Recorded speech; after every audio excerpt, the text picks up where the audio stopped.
Anti-corruption activist John Githongo terms the latest goings-on at Afya House that saw the American government withdraw its multi-million shillings annual funding of key medical support projects as just the tip of an insidious iceberg. There is no sense that accountability will be brought to bear.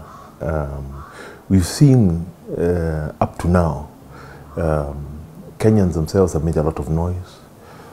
Doctors went on strike, saying "Ripa kama tender." Again, it did not change the fundamentals of the kind of thievery, the wizi na uporaji that was happening there. So to imagine that because the US has withdrawn some money, it will cause a change, I think would be a bit fanciful.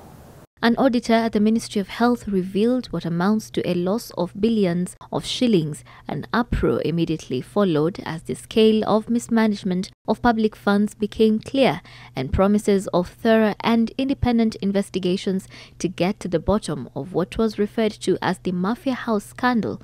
But he says that's just where that and many inquiries into corruption and sleaze end.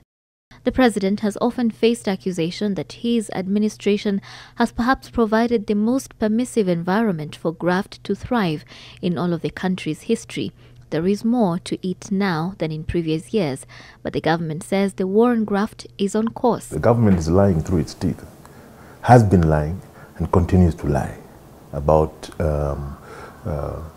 doing something about this problem, because the more information becomes available, the bigger the scale of the problem. If it has been handed over to institutions that are not performing, what is being done about those institutions? It's been handed over to individuals who are not performing. What's happening to those individuals? Some of them are being transferred, not fired.